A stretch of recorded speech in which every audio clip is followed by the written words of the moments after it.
Hello everyone. जैसा कि हम लोग इसके पिछले वीडियो में इसके सिलेबस के बारे में पढ़ चुके हैं। हम लोग पढ़े थे अप्लाइड मैथमेटिक्स थर्ड, जिसमें उसके सिलेबस के बारे में डिस्कस किया गया था। और इस वीडियो में हम लोग इसके परिभाषा को पढ़ेंगे कि जो भी परिभाषा दिया उसको समझेंगे, और उस परिभाषा को पढ़ते हुए उसके एग्जाम्पल को भी समझेंगे, क्योंकि हमने पिछले वीडियो में बताया था कि इसमें आपका परिभाषा भी आता है। ये जो चैप्टर इसमें आपका परिभाषा भी आता है, डिफिनेशन भी आता है, एक दो डिफिनेशन आता भी है। तो कल मैंने एक वीडियो बनाया था जिसमें इसके परिभाषा को पढ़ाया गया था, लेकिन वो पूरी तरह इंग्लिश में हो गया था, इसलिए बहुत सारे बच्चे समझ नहीं पाए थे। तो फिर उसी को हम लोग हिंदी में रिपीट कर दे रहे हैं कि जो भी आपको पढ़ाया जाएगा, मतलब जो यहाँ बोर्ड पे लिखा जाएगा वो हिंदी में लिख दे रहे हैं, ताकि जैसे ये इसमें क्या होता है कि दोनों मीडियम के बच्चे आते हैं, इंग्लिश मीडियम और हिंदी मीडियम के दोनों बच्चे पॉलिटेक्निक करते हैं। तो जो इंग्लिश वाले हैं वो तो समझ में आएगा, लेकिन जो हिंदी से पढ़ के आते हैं वो उतना नहीं समझ पाते हैं वर्ड को।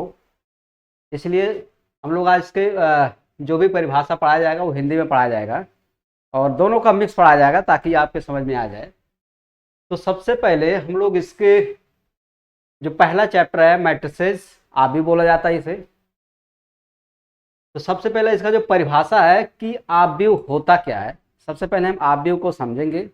उसके बाद ही इसके टाइप है, आव्यूह के प्रकार है, उसको धीरे धीरे समझने की कोशिश करेंगे। तो देखिए इसका परिभाषा क्या कहता है कि यदि mn संख्याओं के समुच्चय के अवयव, यदि mn संख्याओं के समुच्चय के अवयव को m पंक्तियों तथा n स्तंभों के एक आयताकार क्रमित सारणी के रूप में व्यवस्थित किया जाए तो इसे mn क्रम का आव्यूह कहा जाता है। कुल मिला के ये कह रहा है कि अगर इसका एग्जाम्पल की बात करें, a बराबर 1 2 3 4 5 6 7 8 9, परिभाषा ये कह रहा है कि यदि आपके पास कोई नंबर हो, वो रियल हो सकता है, कॉम्प्लेक्स हो सकता है, मतलब वास्तविक संख्या और समित संख्याओं को m पंक्तियों तथा n स्तंभों के एक आयताकार क्रमित सारणी के रूप में व्यवस्थित किया जाए तो उसे mn क्रम का आव्यूह कहा जाता है। मतलब ये कि हमारे पास कुछ डाटा है या नंबर है, अगर उसको हम एक रेक्टेंगुलर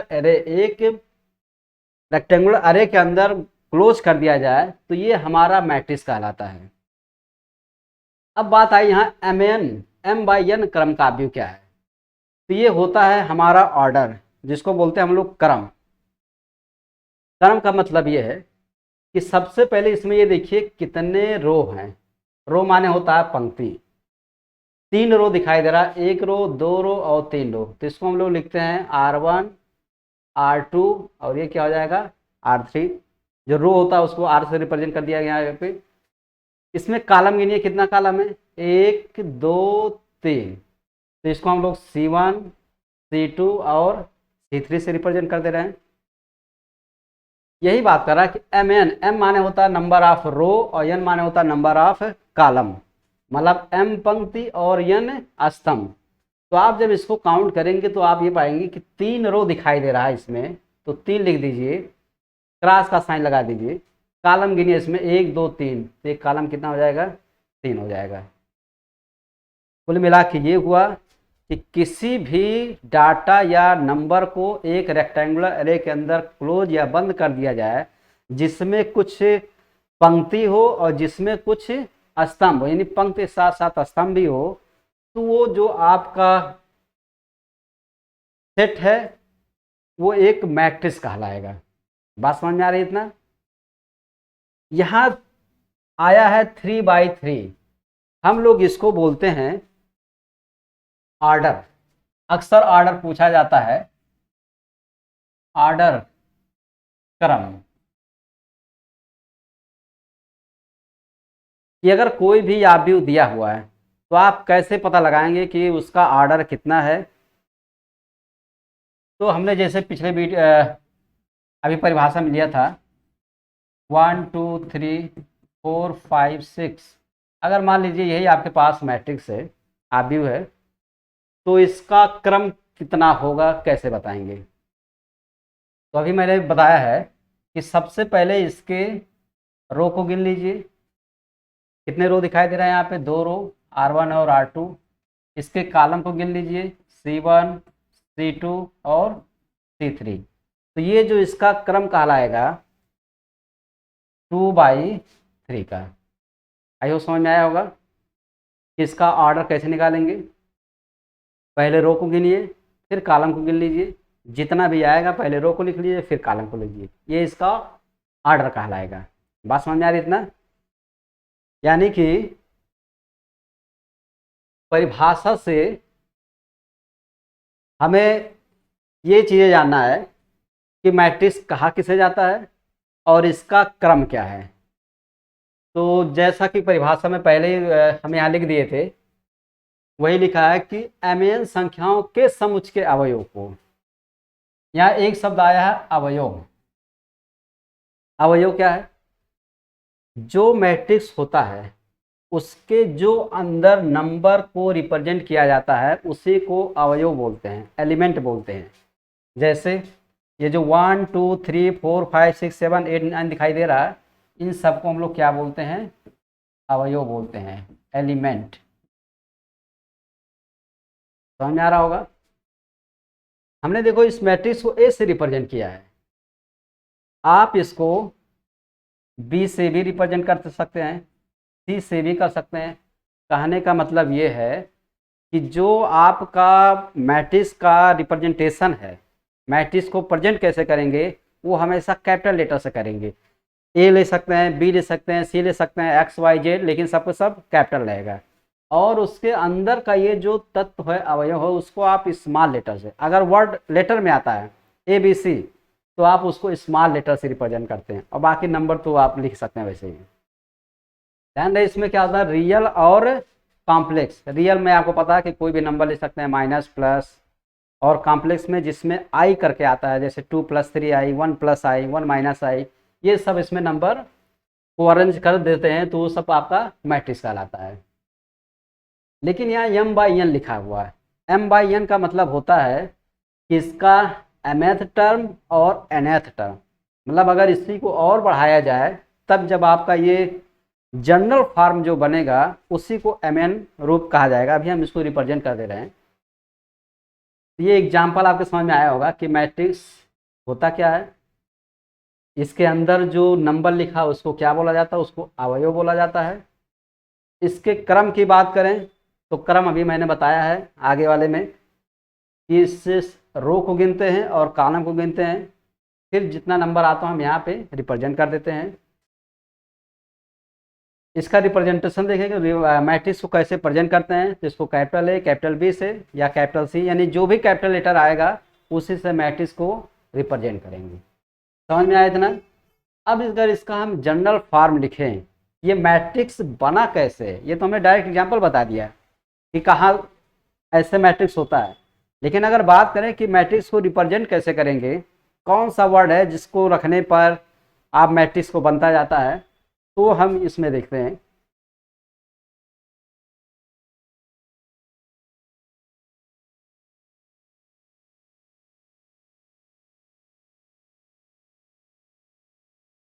मान लेते हैं a बराबर aij है,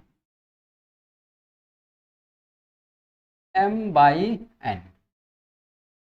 ये आपके समझ में आना चाहिए क्योंकि इसी से ही मैट्रिक्स बनता है।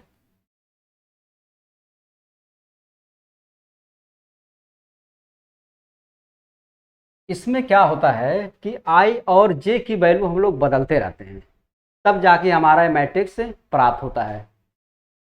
जैसे अगर i की वैल्यू 1 रख दें और j की वैल्यू 1, तो जो हमें मिलेगा यहाँ पे देखिए, i की वैल्यू 1, j की वैल्यू 1, तो क्या मिल जाएगा आपका a11। इसी तरह i की वैल्यू 1 रहेगा और j की वैल्यू 2 कर दें तो a12। बात समझ में आ रही है? बताया जा रहा है इसलिए क्योंकि ये जो अभी आपके आगे वाले क्वेश्चन में जो एक्सरसाइज है उसमें कभी कभी ये पूछता है आपसे, एक मैट्रिक्स दे देगा, आव्यूह दे देगा, उसमें पूछेगा कि जो एलिमेंट है उसका प्लेस बताना, उसका जगह बताना है।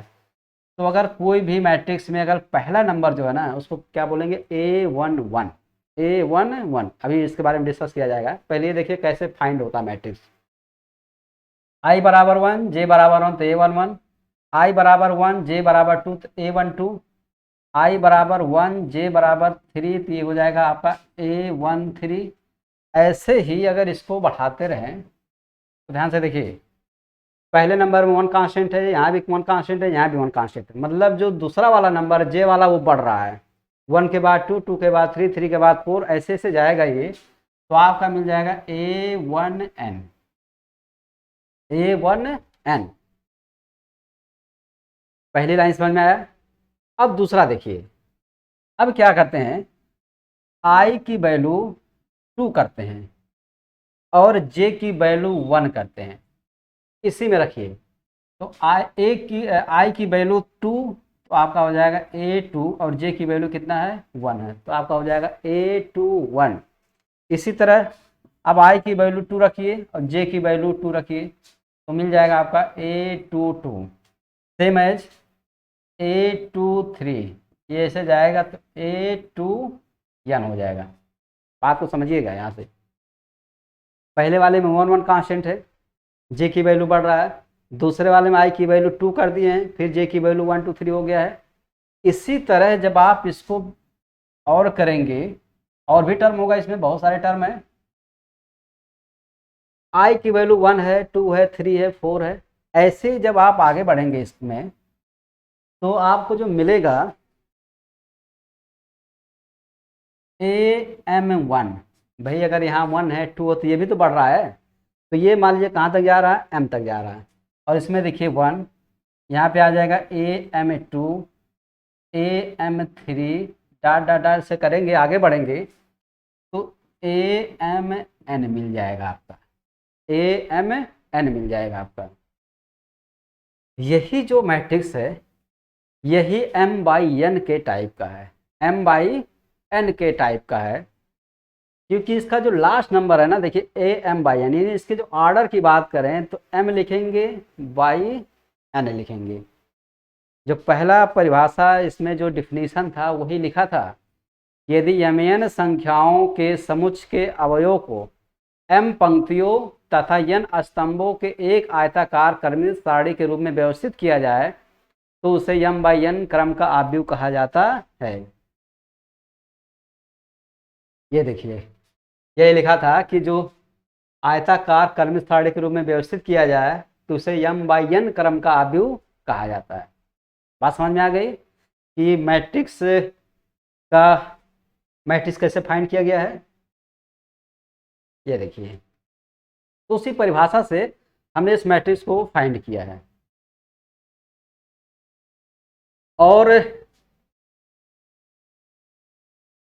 ऑर्डर की बात किए थे तो ऑर्डर हम आपको बता दिए हैं। अब अभी हमने आपसे जस्ट पूछा है एग्जाम्पल करके कि अगर कोई मैट्रिक्स दिया हुआ है 5 7 2 1 5 9 0 -2 8, कितने ऑर्डर का है ये या कितने क्रम का है ये, आप काउंट कर लीजिए। इसका रो 3 है और कॉलम भी 3 है, तो 3/3 का हो जाएगा। समझ में आ रहा होगा ये। अब अगर इसके प्लेस की बात करें, अभी जो मैंने मैट्रिक्स में बताया है A11 A12 A13, तो अगर आपसे कोई पूछता है कि 5 का जो प्लेस है वो कितना है, तो आप बताएंगे A11 बराबर कितना दिखा रहा है, 5। इसकी वैल्यू क्या है, A12 बराबर 7, A13 बराबर 2। बात समझ में आ रही होगी। 3 ही टर्म है तो A11 A12 A13।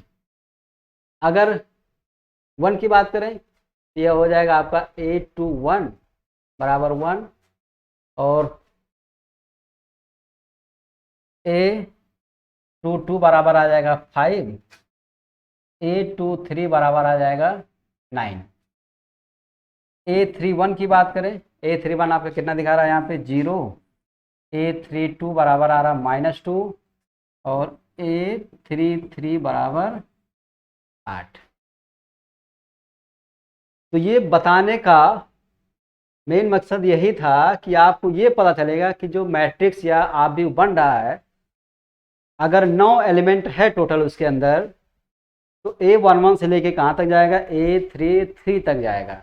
और आपसे एक कभी कभी एक क्वेश्चन पूछता है भी इसमें कि बता देगा कि 5 का प्लेस क्या है, या 5 का जगह बताइए आप व्यू में, तो 5 का जगह कितना आपका A22 की जगह पे कितना आ जाएगा, ये 5 आ जाएगा। इतना समझ में आया।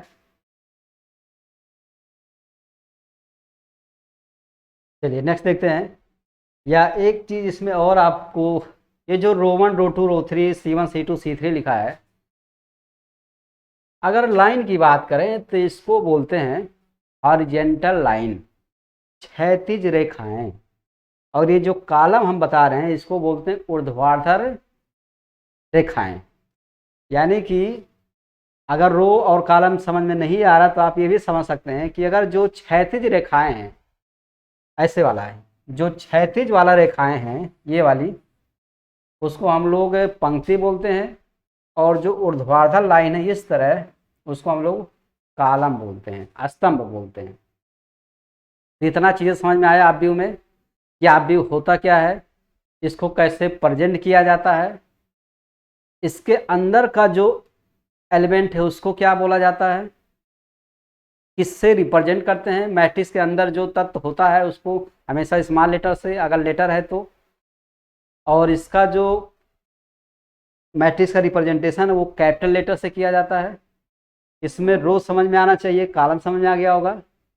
और इसके बाद हम इसमें बताए हैं इसके आर्डर को, और फिर इसके बाद ये बताया गया है कि इसको रिप्रेजेंट कैसे किया गया है। मतलब सभी का जगह आपको याद हो जाना चाहिए था, इस मतलब जो बताने के हिसाब से जो बताया गया है ये आपको क्लियर हो गया होगा कि 0 का प्लेस क्या है इसमें। तो अभी जो बताया गया था कि A11 A12 A13 dot dot dot A1n तक गया है, उसके बाद A21 22 23 ऐसे ऐसे 2n तक गया है। यानी लास्ट का जो आया है एलिमेंट वो AMN करके आया था, यानी जो आर्डर था उसका MN था। इतना चीज़ें समझ में आया आप व्यू में। चलिए नेक्स्ट देखते हैं इसके टाइप की।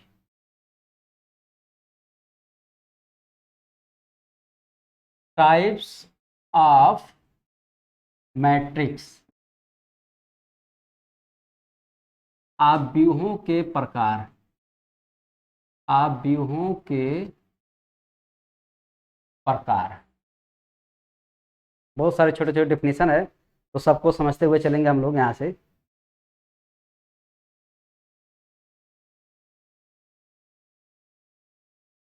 सबसे पहला जो इसका परिभाषा आता है टाइप्स में, वो होता है पंक्ति आव्यूह। पंक्ति आव्यूह, इसका क्या बोला जाता है, रो मैट्रिक्स। रो मैट्रिक्स, रो तो आपको पता चल गया होगा कि किसी भी मैट्रिक्स में रो क्या होता है, जो हॉरिजेंटल लाइन या जो क्षैतिज रेखाएं होती है ना, वही आपका पंक्ति कहलाता है। तो अगर इसके परिभाषा की बात करें तो इसमें ये बोला जाता है परिभाषा में, क्या ये कहा गया है कि ऐसा आव्यूह, ऐसा आव्यूह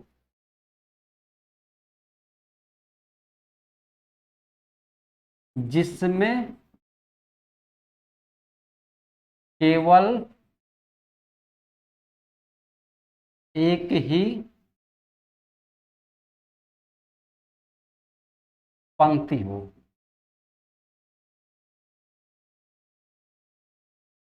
उसे हम लोग पंक्ति आव्यूह बोला जाता है। समझने की कोशिश करते हैं। ऐसा मैट्रिक्स जिसमें केवल क्या हो, एक ही पंक्ति हो, मतलब ओनली वन रो, सिर्फ एक ही पंक्ति हो, उसे हम लोग पंक्ति आव्यूह बोलते हैं। लेकिन बात आई कि इसके कॉलम स्तंभ की बात करें तो भाई बस मतलब ये रखो कि यहाँ मतलब ये परिभाषा से केवल एक ही पंक्ति होना चाहिए, कॉलम में कितना भी है उससे कोई मैटर नहीं करता। एग्जाम्पल देखिए ज़्यादा समझ में आएगा। ए बराबर 1 2 3, अगर ऐसे हम लिख दे रहे हैं ना तो ये आपका पंक्ति आव्यूह ही कहलाएगा। क्यों? क्योंकि इसमें देखिए रो हमारा कितना है, एक रो है, और कॉलम कितने हैं देखो 1 2 3, तो ये मान लीजिए यहाँ पे कितना लिख देंगे, 3 लिख देंगे। पंक्ति आव्यूह में केवल एक ही पंक्ति हो, कॉलम कितना भी हो उससे हमें मतलब नहीं। समझ में आया ये पंक्ति आव्यूह क्या होता है। अब अगर इसके अपोजिट कॉलम यानी कि स्तंभ आव्यूह की बात करें तो जस्ट इसका अपोजिट हो जाएगा। भाई इसमें एक पंक्ति होना चाहिए और उसमें क्या होना चाहिए, उसमें केवल एक स्तंभ होना चाहिए, तब वो आपका कॉलम मैट्रिक्स कहलाएगा। देखिए इसमें दूसरा स्तंभ आव्यूह, इसको बोलते हैं हम लोग कॉलम, कॉलम मैट्रिक्स।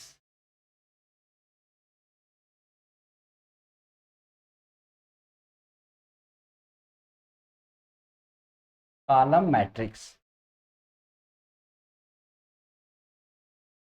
अभी बताया गया है ऐसा आव्यूह, ऐसा आव्यूह जिसमें केवल, जिसमें केवल एक ही स्तंभ, जिसमें केवल एक ही स्तंभ हो उसे स्तंभ मैट्रिक्स कहा जाता है, उसे स्तंभ आव्यूह कहते हैं। बात को समझिए, बहुत ही सिंपल है। जैसे अगर रो मैट्रिक्स समझ में आया होगा तो ये भी समझ में आ जाएगा। रो में क्या बताया गया था, पंक्ति आव्यूह में केवल एक ही पंक्ति होना चाहिए, तो इसमें केवल एक ही क्या होना चाहिए, स्तंभ होना चाहिए। मतलब इसको बोला जाता है ओनली वन कॉलम, केवल एक ही स्तंभ हो उसे स्तंभ आव्यूह कहा जाता है। एग्जाम्पल लेंगे इसका, क्या लिए थे उसमें 1 2 3 लिए थे, इसमें भी वही ले सकते हैं, बस इसको आप इस तरह लिख देंगे। इसका भी ऑर्डर लिखना पड़ेगा, तो ऑर्डर की बात करें तो ऑर्डर कितना हो जाएगा 3/1। कैसे आए भाई देख लीजिए, पहले रो को गिनिए, रो कितना है, एक रो, दो रो, तीन रो, और स्तंभ कितना है, एक ही रो। तो इसमें बात ये कर रहा है कि रो चाहे कितना भी हो उससे मैटर नहीं करता है, बशर्ते स्तंभ कितना होना चाहिए, इसमें एक होना चाहिए। तो देख लीजिए रो 3 है लेकिन स्तंभ कितना है, एक ही है। क्लियर हुआ। पंक्ति आव्यूह क्या होता है, स्तंभ आव्यूह क्या होता है, नेक्स्ट देखते हैं।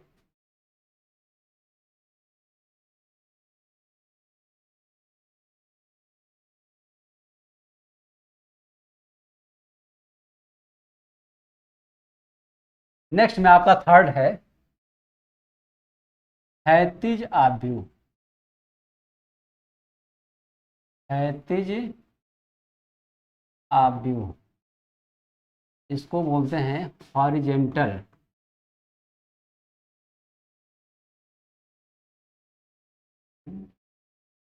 हॉरिजेंटल, थोड़ा सा लिखें,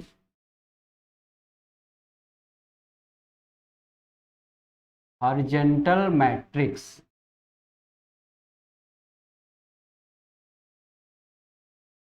वही तो है जो रो मैट्रिक्स था, रो को ही तो हॉरिजेंटल बोलते हैं, क्षैतिज उसी को ना बता, सबसे पहले परिभाषा में क्या बताया गया है, जो क्षैतिज लाइन होता है उसी को हम लोग रो बोलते हैं। लेकिन यहाँ परिभाषा में थोड़ा सा चेंजिंग आएगा, क्योंकि रो में क्या बताया गया था, पहले वाले में पंक्ति वाले में केवल और केवल सिर्फ एक ही पंक्ति होना चाहिए। लेकिन इसका परिभाषा क्या कहलाएगा, जिस आव्यूह में जिस आव्यूह में पंक्तियों की संख्या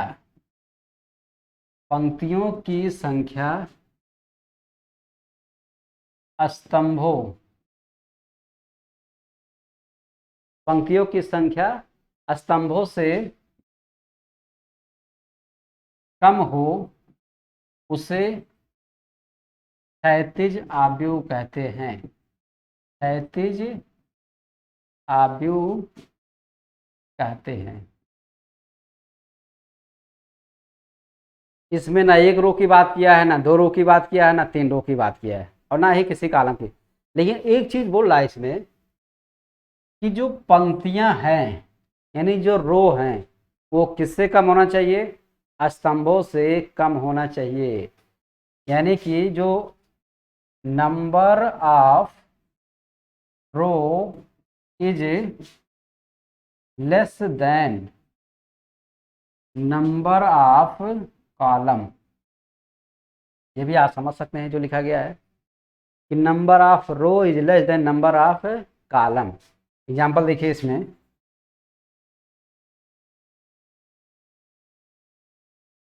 रो कम होना चाहिए किससे? स्तंभ से।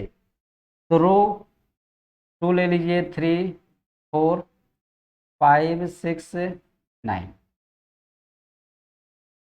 देखो क्या ये क्षैतिज आव्यूह कहलाएगा? एग्जाम्पल सही है इसका? डेफिनेटली सही है, क्योंकि रो 2 है और कॉलम कितने बाबू इसमें? 3 है। समझ में आया होगा? रो 2 है और कॉलम कितने हैं?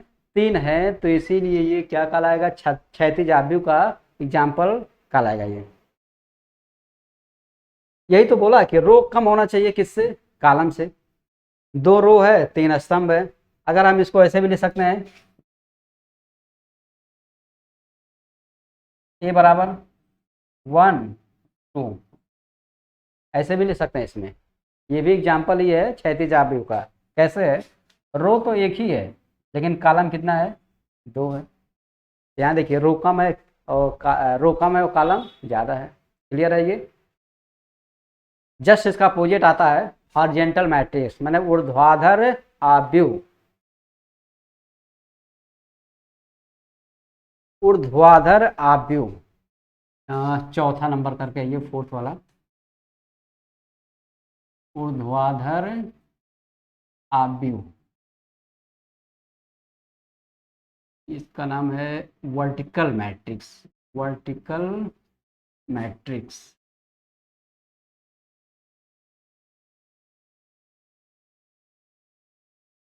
जस्ट उसी का अपोजिट है। अभी जो पढ़ाया हम लोग क्षैतिज वाला, उसी का उल्टा है ये। उसमें कहा था कि जो रो है वो कॉलम से कम होना चाहिए, तो इसमें उसका उल्टा कर दे रहे हैं कि ऐसा आव्यूह, ऐसा आव्यूह जिसमें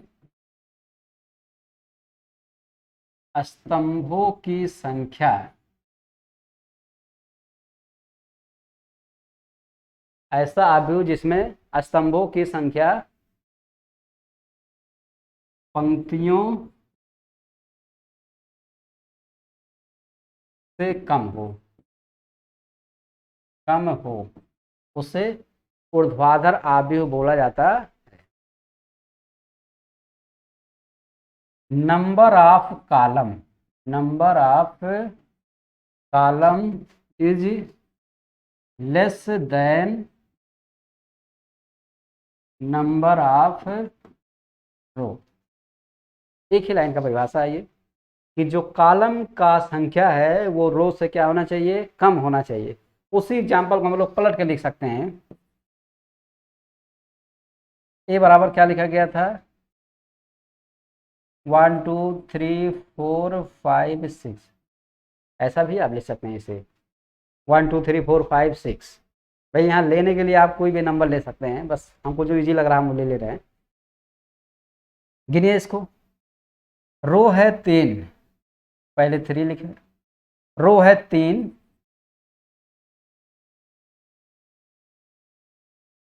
3 रो है और कॉलम कितने हैं आपके पास? 2 है।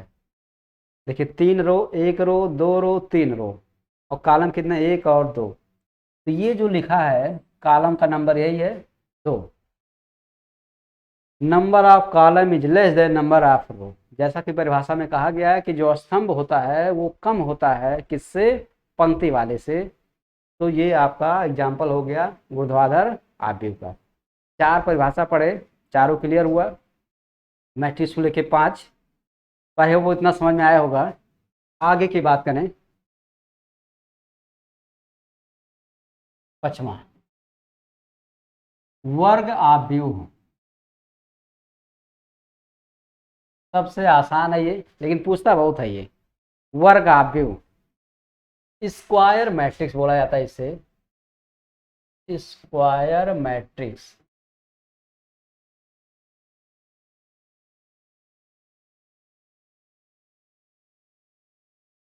वर्ग से ही क्लियर है, स्क्वायर से, कि जो इसका number of row is equal to number of column. कहने का मतलब ये है जितने पंक्ति होते हैं उतने ही स्तंभ, मतलब जितने पंक्ति होने चाहिए उतने ही स्तंभ होने चाहिए, तब जो मैट्रिक्स बनेगा वो आपको वर्ग आव्यूह मैट्रिक्स बनेगा।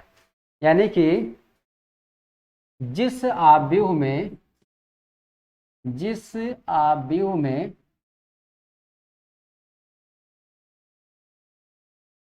पंक्ति, जिस आव्यूह में पंक्तियों की संख्या, पंक्तियों की संख्या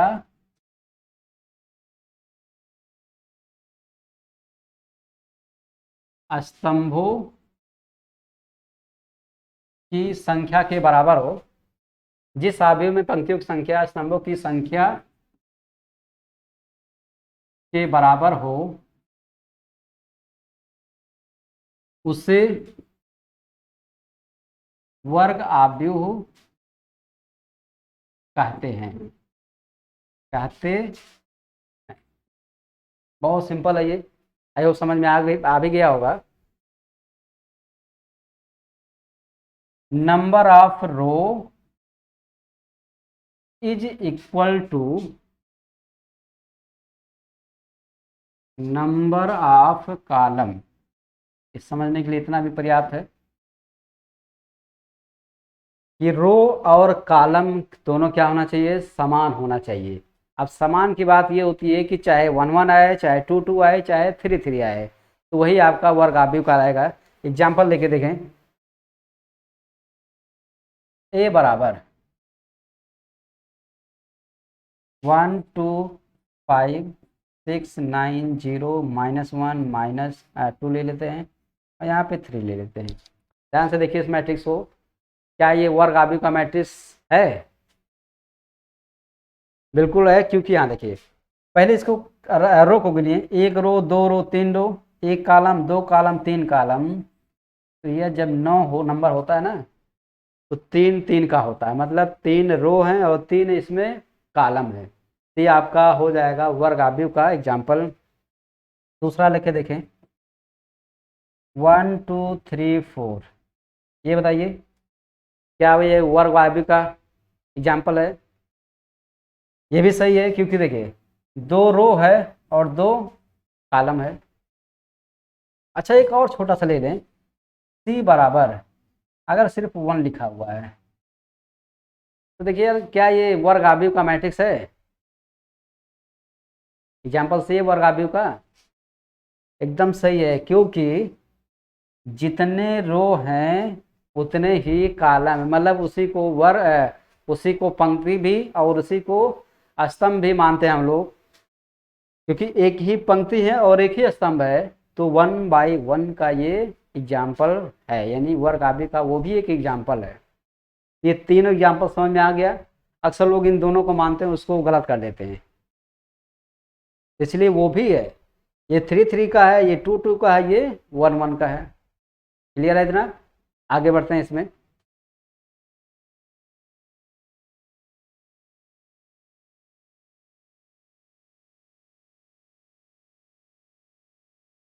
छह नंबर करके आता है इसमें,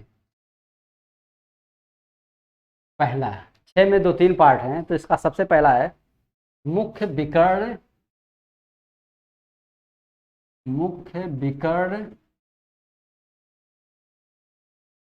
एवं इसके अवयव, मुख्य विकर्ण एवं इसके अवयव।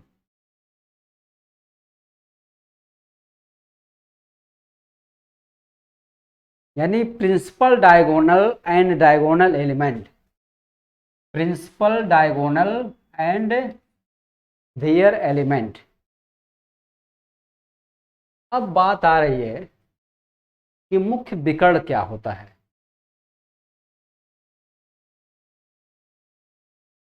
यदि सिर्फ पूछा है कि मतलब मुख्य विकर्ण क्या होता है और इसके अवयव को बताना है, तो यदि एक वर्ग आव्यूह है, देखिए ध्यान से, एक वर्ग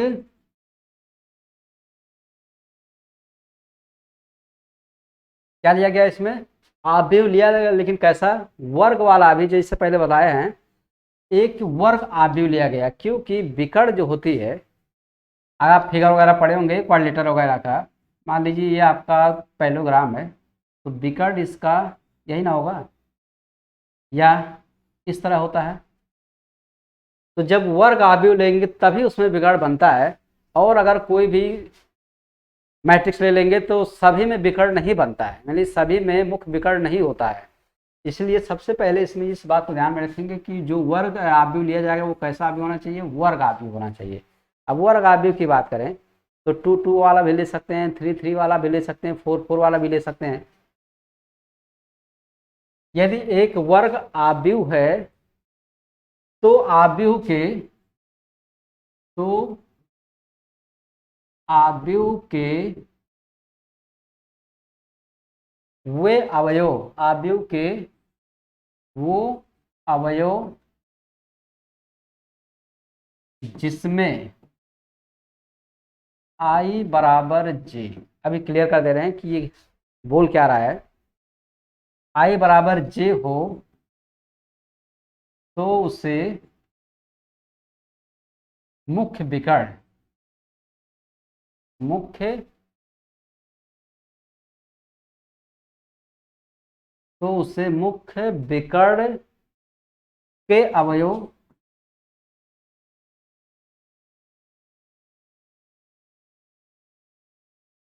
कहलाते हैं, मुख्य विकर्ण के अवयव कहलाते हैं।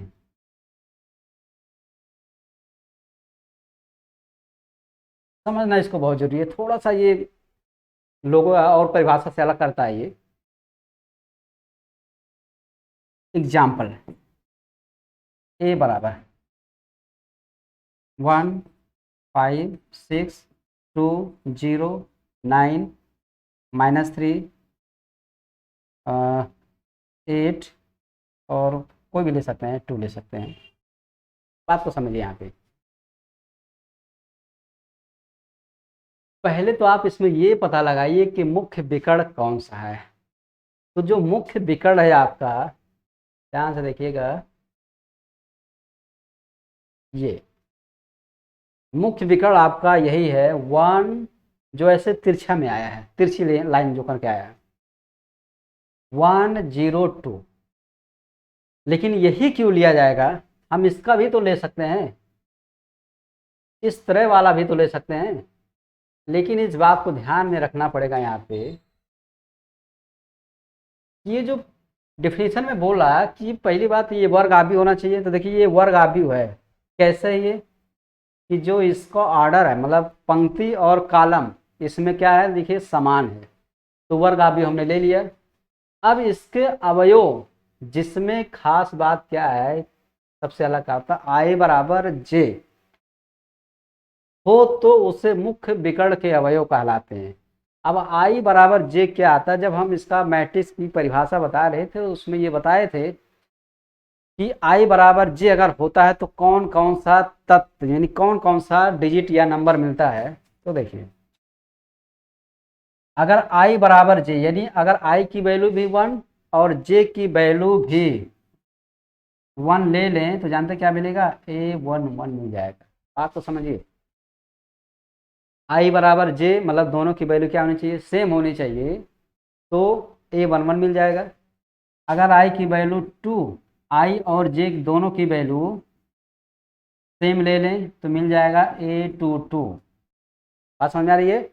अगर आई की वैल्यू और जे की वैल्यू कितना ले लें, 3, तो ये हो जाएगा A33। अब आपके समझ में आ गया होगा कि इसी को ही क्यों मुख्य विकर्ण में डायगोनल मैट्रिक्स बोलते हैं। क्योंकि आई बराबर जे जब भी आता है तो देखिए A11, आप पीछे जब परिभाषा को पढ़ेंगे इसमें, तो इसका जो जगह पहला वाला A11 है, यहाँ पे A22 होता है और यहाँ पे क्या होता है, A33 होता है। यानी इसका जो मुख्य विकर्ण होगा वो क्या हो जाएगा आपका, 1 हो जाएगा, 0 हो जाएगा और कितना हो जाएगा, 2 हो जाएगा। तो यही मुख्य विकर्ण भी है और इसके अवयव हो गए 102। आई होप समझ में आया होगा कि मुख्य विकर्ण कौन सा है और इसके अवयव क्या हैं। यानी जिसमें आई बराबर जे होता है, कोई भी वर्ग आव्यूह है जिसमें आई बराबर जे होता है, वही उसका मुख्य विकर्ण होता है। और जो जगह जैसे A11, A22, A33 उसके क्या कहलाएंगे, अवयव कहलाएंगे। इतना समझ में आ गया। इसी से कई परिभाषा मिलता जुलता, देखिए हमने 6 का पहला लिखा है। अभी इसी का और आता है डायगोनल मैट्रिक्स क्या है, फिर आता है स्केलर मैट्रिक्स क्या है। तो मतलब अगर ये समझ में आ गया होगा तो बाकी परिभाषा भी तुरंत क्लियर हो जाएगा आपका। नेक्स्ट देखिए,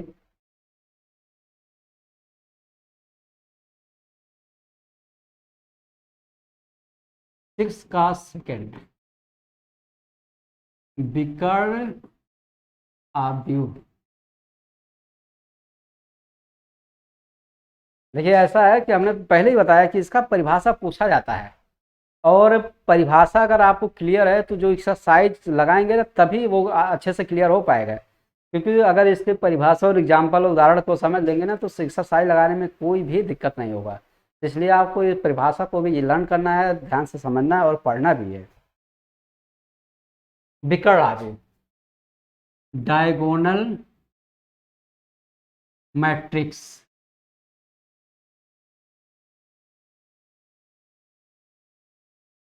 डायगोनल मैट्रिक्स की बात कर रहा है। यदि किसी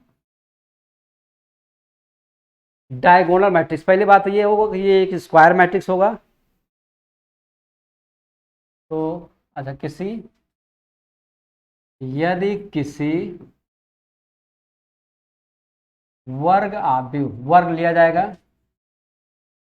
यदि किसी वर्ग आव्यूह के मुख्य विकर्ण को छोड़कर, मुख्य विकर्ण को छोड़कर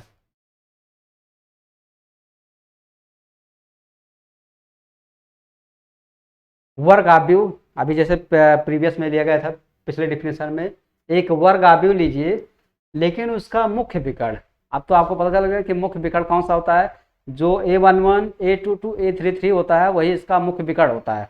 तो मुख्य विकर्ण को छोड़कर शेष सभी अवयव, शेष सभी अवयव शून्य हो तो उसे विकर्ण आव्यूह कहते हैं या कहलाता है। यानी कि जो मुख्य विकर्ण है, दो एलिमेंट या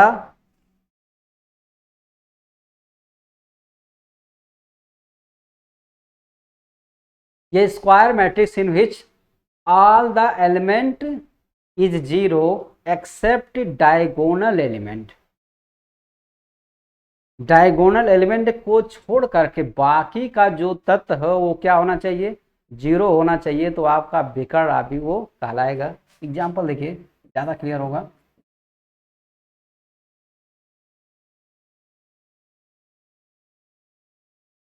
वर्ग आव्यूह की बात करें, सबसे पहले एक वर्ग आव्यूह ले लीजिए, 1, 2, 3, 4 5 6 7 8 9, ये आ जाएगा 3/3 का। हमने देखिए कि वर्ग आव्यूह ले लिया, लेकिन बोल क्या रहा है कि मुख्य विकर्ण को छोड़कर। अब इसका मुख्य विकर्ण क्या है? 1 5 9।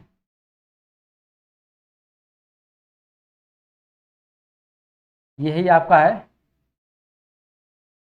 1 5 और 9, यही इसका मुख्य विकर्ण है। तो क्या ये वर्ग आव्यूह हो गया? नहीं, वर्ग आव्यूह को छोड़ करके ये जो बाकी तत्व दिख रहे हैं 2 3, ये सब क्या होना चाहिए? 0 होना चाहिए। कुल मिला के ऐसा उदाहरण लिखिए जैसे 1 2 5 आप लिख लीजिए, और बाकी 0 0 0 0 0 0, ये आपका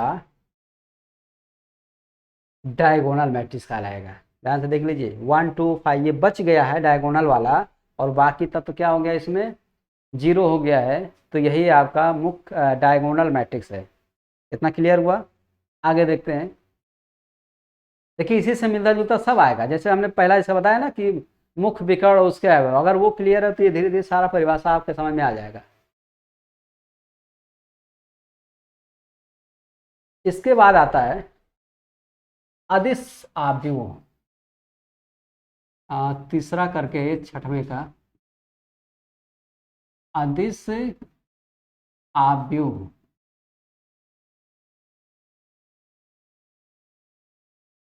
अदिश आव्यूह मतलब इसको बोलते हैं स्केलर मैट्रिक्स। Scalar matrix.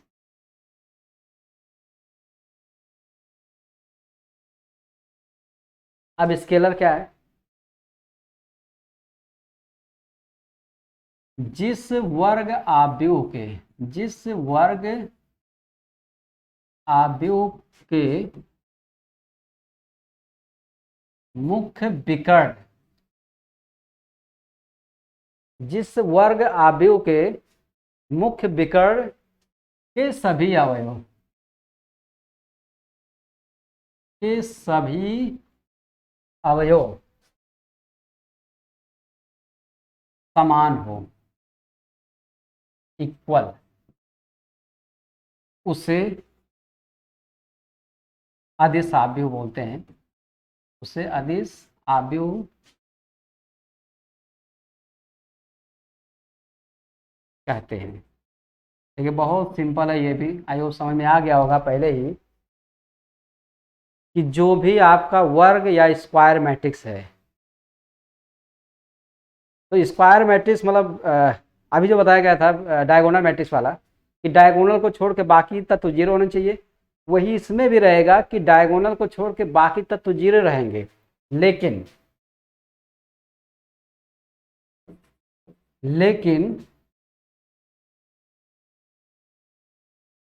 जो नंबर रहेगा, यानी जो विकर्ण में बचेगा, वो क्या होना चाहिए? मुख्य विकर्ण के अवयव समान होने चाहिए। तो 2 2 2 रह गया, रहेगा तो 2 2 2, या तो 3 3 रहेगा, या तो 4 4 4 रहेगा, मतलब कोई भी नंबर रहेगा वो सेम रहेगा। 0 0 0 0 0 और 0, ये आपका कहलाएगा अदिश आव्यूह। आई होप समझ में आ गया होगा कि मतलब सदिश अदिश आव्यूह किसे कहा जाता है। बात समझ में आ रही है? एक और इसी में छोटा सा यूनिट मैट्रिक्स।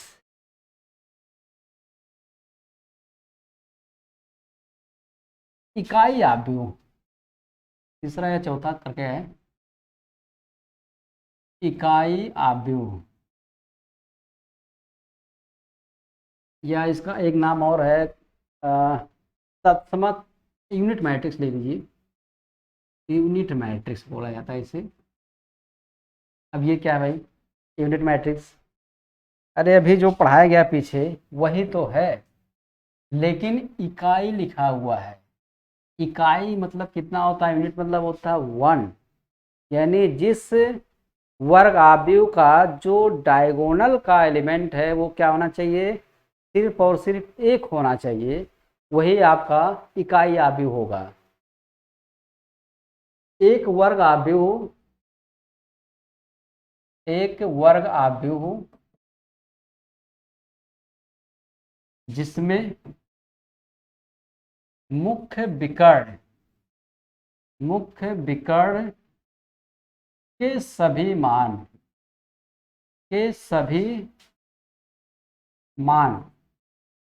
एक हों, एक वर्ग आव्यूह जिसके मुख्य विकर्ण के सभी मान एक हों, उसे इकाई आव्यूह कहते हैं, उसे इकाई आव्यूह कहते हैं।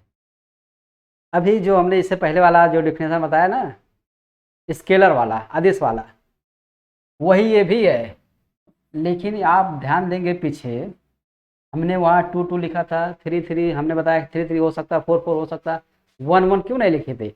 इसीलिए 1 1 यहाँ नहीं लिखे थे क्योंकि एक परिभाषा स्पेशली बोलता है कि ऐसा आव्यूह जिसमें विकर्ण के सभी मान क्या होने चाहिए, एक होने चाहिए, वो आपका क्या आ जाएगा, इकाई आव्यूह में आ जाएगा। अगर इकाई आव्यूह पूछता है तो आपको यही लिखना पड़ेगा 1 1 1, इसका जो डायगोनल है वो होना चाहिए, और बाकी का जो तत्व है वो क्या होना चाहिए, 0 होना चाहिए। जबकि इसके पहले वाले में जो बताया गया था, अदिश वाले में, इसमें कि इसमें जो डायगोनल वो समान होना चाहिए, समान होना चाहिए, मतलब 2 2 हो सकता है, 3 3 हो सकता है, 4 4 हो सकता है। और इसके पहले वाले में विकर्ण आव्यूह में विकर्ण आव्यूह ही बचना चाहिए, बाकी तत्व क्या होना चाहिए, 0 होना चाहिए। तो ये 3 4 लगभग एक जैसे हैं, सेम टू सेम है, तो इस बात को थोड़ा सा ध्यान में रखेंगे।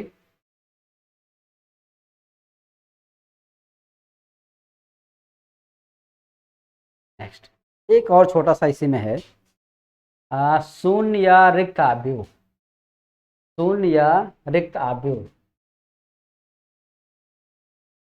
शून्य या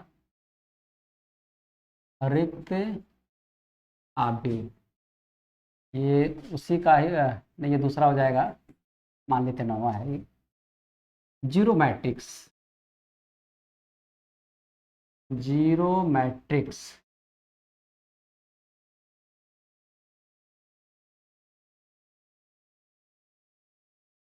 जीरो मैट्रिक्स, अब नाम से ही तो क्लियर है कि जीरो मैट्रिक्स क्या होता है। यदि किसी आव्यूह के सारे तत्व, सारे एलिमेंट क्या हो जाए, शून्य हो जाए, तो वो जीरो और नल मैट्रिक्स कहलाता है। यदि किसी आव्यूह के, यदि किसी यदि किसी आव्यूह के सारे तत्व शून्य हो तो उसे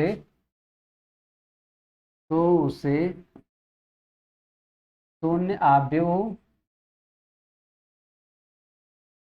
शून्य आव्यूह कहते हैं। क्लियर हो गया होगा कि जो स्क्वायर मैट्रिक्स रहेगा, स्क्वायर मैट्रिक्स के सारे तत्व क्या होने चाहिए, 0 होना चाहिए, 0 0 0 0, या 0 0 0 0 0 0, ये सब क्या कहलाएंगे, जीरो मैट्रिक्स के एग्जाम्पल कहलाएंगे। इतना समझ में आया होगा, जितना भी अब तक परिभाषा पढ़ाया गया होगा, आई होप सब समझ में आया होगा कि डिफिनीशन मैट्रिक्स का क्या था। उसके टाइप्स में रो मैट्रिक्स पढ़े हम लोग, कॉलम मैट्रिक्स पढ़े हैं, square matrix, horizontal matrix, vertical matrix, और जो है मुख्य विकर्ण उसके तत्व, उसके बाद आता है स्केलर मैट्रिक्स। इसके पहला जो पढ़ाया गया है स्केलर मैट्रिक्स के पहले जो है,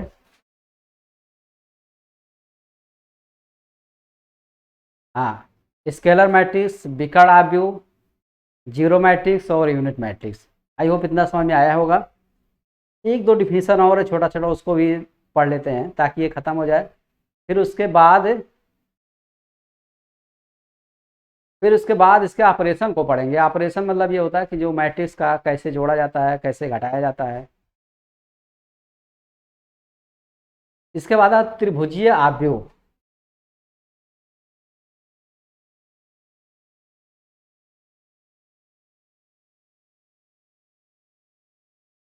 त्रिभुजीय आव्यूह ये समझना जरूरी है, क्योंकि इस पे एक क्वेश्चन पूछता है जब आप दूसरा चैप्टर पढ़ेंगे इसका। तो ये उसमें ये पूछता है कि जो मैट्रिक्स दिया रहेगा ना, उसको त्रिभुजीय आव्यूह या उच्च त्रिभुजीय या निम्न त्रिभुजीय आव्यूह में परिवर्तित करिए। हमने जब सिलेबस बताया तो उसमें एक चैप्टर था एलिमेंट्री रो एंड कॉलम, तो उसमें यही जो दूसरा चैप्टर उसमें यही बताया गया था। एक मैट्रिक्स आपको दिया रहेगा, उसमें कहेगा इसको उच्च त्रिभुजीय या निम्न त्रिभुजीय आव्यूह में परिवर्तित कीजिए। तो ये अगर समझ में आ जाएगा तो वो आसानी से आप उसको समझ लेंगे कि कैसे किया जाएगा।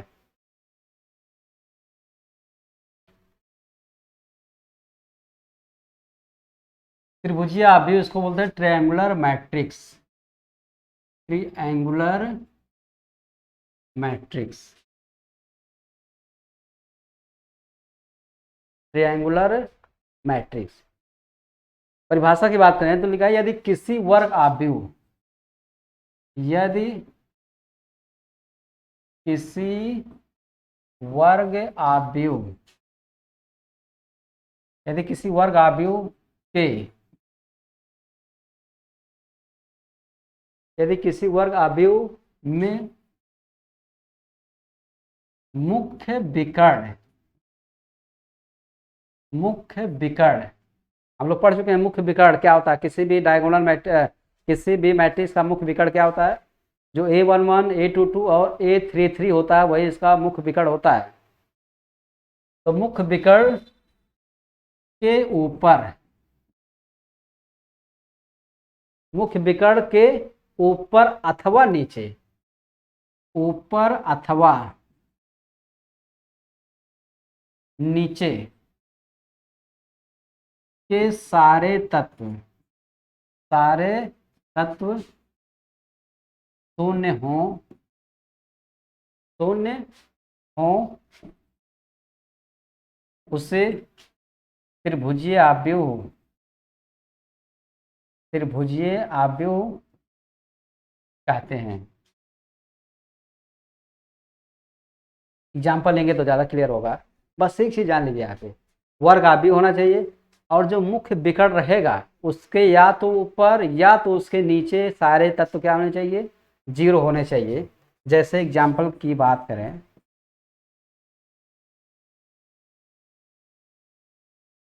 1 2 3, उसके बाद 0 5 6, एक इसमें और आ जाएगा 7 0 0।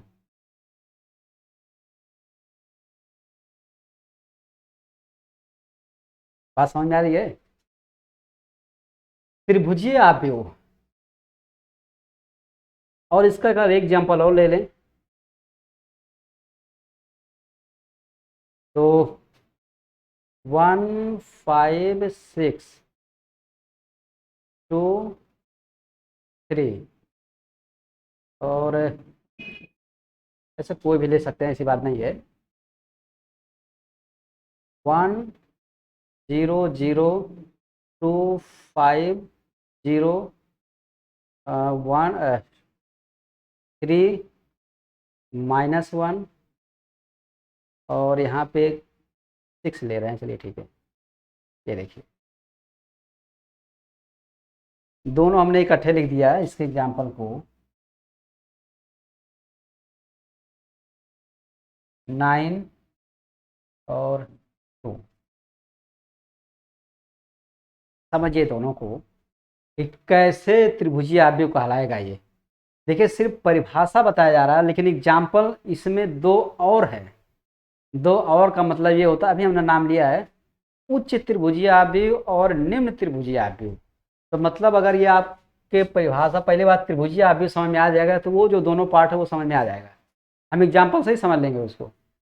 किसी वर्गावयव में मुख्य विकर्ण के ऊपर अथवा नीचे के सारे तत्व क्या हो, शून्य हो। यह देखिए साफ साफ कहा है कि मुख्य विकर्ण इसका है कौन। पहले हम मुख्य विकर्ण की बात करें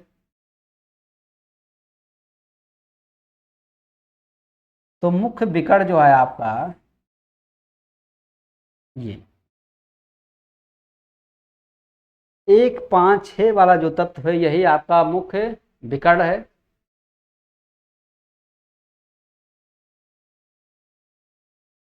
के सारे तत्व ऊपर अथवा नीचे, तो देखिए मुख्य विकर्ण के नीचे के सारे तत्व क्या हैं, शून्य हैं, तो ऊपर बचा हुआ इसमें। और इसमें देखेंगे मुख्य विकर्ण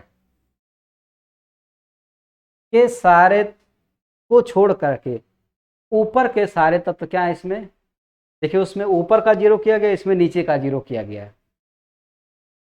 यही आपका त्रिभुजीय आव्यूह का उदाहरण है, लेकिन इसी में दो और निकल जाएगा।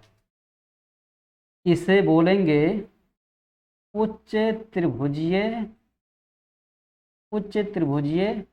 आव्यूह, और इसे बोलेंगे निम्न त्रिभुजीय आव्यूह। चलिए अभी इसका एक एग्जांपल और फिर से देख लेंगे। ये जो है आपके त्रिभुजीय आव्यूह का उदाहरण मान सकते हैं इसे। डायगोनल को छोड़ करके या तो ऊपर या तो नीचे के सारे तत्व क्या होने चाहिए, जीरो होने चाहिए। तो हमने दो उदाहरण लिख दिया यहाँ पे। अब इसी को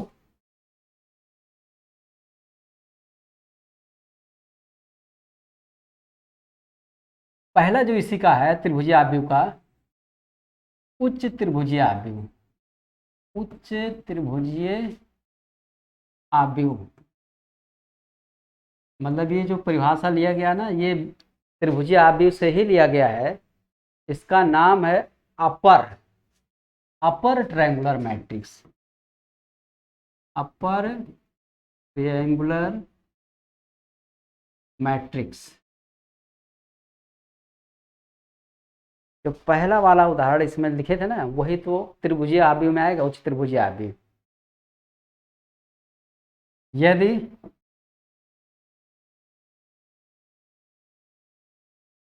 यदि किसी वर्ग आव्यूह के मुख्य विकर्ण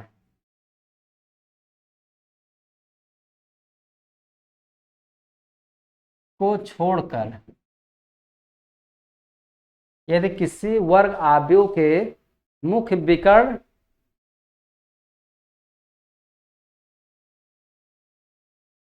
के मुख्य विकर्ण के नीचे लिख लीजिए, सबसे ज्यादा क्लियर हो। मुख्य विकर्ण के नीचे के सारे तत्व शून्य हो तो उससे उच्च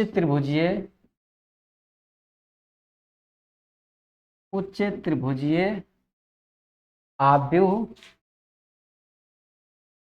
कहते हैं। आई होप क्लियर हो गया होगा ये बोल क्या रहा है, ये परिभाषा कहा क्या रहा है। अभी जो उदाहरण लिखा गया था ना, उसी में से जो पहला वाला उदाहरण इसमें हम रिप्रेजेंट कर सकते हैं। ए बराबर वर्ग आव्यूह लीजिए, मुख्य विकर्ण के नीचे के सारे तत्व क्या कर दीजिए, शून्य कर दीजिए। जैसे देख लीजिए यहाँ पे मुख्य विकर्ण, पहले कोई नंबर लिख लीजिए 1 2 3, तो इसके बाद दो नंबर और लिख लीजिए 5 लिख लीजिए 6 लिख लीजिए। यहाँ पे 0 0 0 2। देखो यही जो है ना उच्च त्रिभुजीय आव्यूह मतलब अपर ट्रायंगुलर मैट्रिक्स का उदाहरण बनेगा। कैसे बनेगा ये देखिए, इसका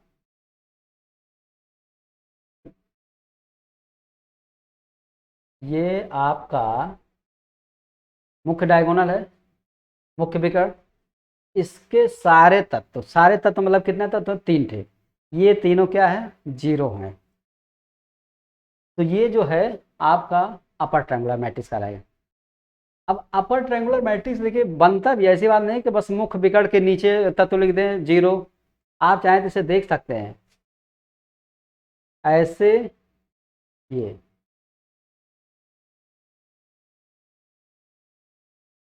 डायगोनल वाला ले करके और ये पूरा नंबर ले लेंगे ना, तो देखिए एक त्रिभुज बनना होगा। बात समझ आ रही है ना।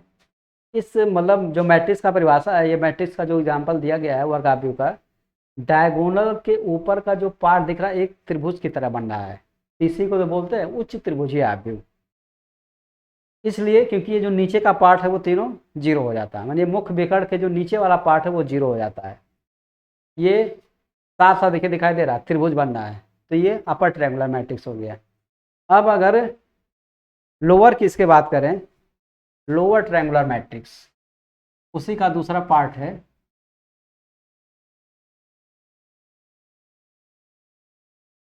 Lower triangular matrix. इसका नाम है निम्न त्रिभुजीय आव्यूह। निम्न त्रिभुजीय आव्यूह वही जो अभी जस्ट बताया गया, यदि किसी त्रिभुजीय आव्यूह के, यदि किसी त्रिभुजीय आव्यूह के मुख्य विकर्ण, मुख्य विकर्ण, मुख्य विकर्ण के ऊपर, मुख्य विकर्ण के ऊपर के सारे तत्व, मुख्य विकर्ण के ऊपर के सारे तत्व शून्य हो, तो उसे लोअर ट्रायंगुलर मैट्रिक्स कहते हैं। समझ में आया होगा कि बोल क्या रहा है ये। अपर वाले में क्या कहा गया था, जो मुख्य विकर्ण होता है ना उसके नीचे के सारे तत्व 0 होते हैं, और ये अब लोअर वाले में मुख्य विकर्ण के ऊपर के सारे तत्व 0, जैसे आप यहाँ लिख सकते हैं 1 2 3 लिख लीजिए, 0 करिए 0 करिए 0 कर दीजिए, बाकी यहाँ पे 0, सॉरी 0 नहीं, यहाँ कोई नंबर होना चाहिए, 6 7 8। देखिए एग्जाम्पल माना जाएगा लोअर ट्रायंगुलर मैट्रिक्स का, बिल्कुल सही है, ये 3/3 का भी है, और इसका जो आपका मुख्य विकर्ण आपका यही है के ऊपर के सारे तत्व शून्य है। तो देखिए ऊपर के सारे तत्व शून्य है, अगर इसको ध्यान से देखा जाए ना, क्या लिखे थे यहाँ पे 1,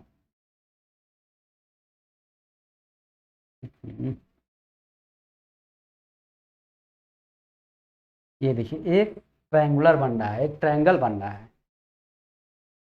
मुख्य विकर्ण को लेकर के जो नंबर दिखा है अगर इसको बनाएंगे तो एक त्रिभुज बन रहा है, और इसके ऊपर जो है वो एक 0 0 करके है, तो ये आपका लोअर ट्रायंगुलर मैट्रिक्स हो जाएगा। यानी कि ऐसा त्रिभुजीय आव्यूह जिसमें मुख्य विकर्ण के ऊपर के सारे तत्व शून्य हो, तो वो जो आपका आव्यूह बनेगा वो लोअर ट्रायंगुलर मैट्रिक्स बनेगा। इतना क्लियर हुआ। बस आज के लिए इतना ही।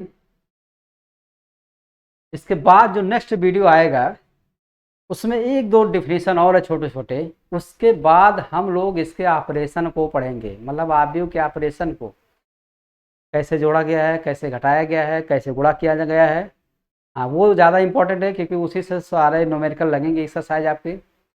ये आई होप कि जितना भी पढ़ाया गया होगा आपके समझ में आएगा अगर आप इसको पढ़ेंगे ध्यान से। तो एग्जाम्पल भी समझने की कोशिश आप लोग करेंगे, क्योंकि हमने बताया कि अगर एग्जाम्पल और परिभाषा समझ में आ गया तो आप इसको अपनी भाषा में एग्जाम में लिख सकते हैं, ऐसी कोई दिक्कत नहीं कि जो बुक में लिखा है वही सेम टू सेम जाके छापें, ऐसा कुछ नहीं है। परिभाषा और उदाहरण आपके समझ में आ गया होगा तो, या समझ में आ जाएंगे तो आसानी से आप उसको एग्जाम में अपनी भाषा में लिख सकते हैं। बस आज के लिए इतना ही, धन्यवाद, मिलते हैं कल नेक्स्ट वीडियो में।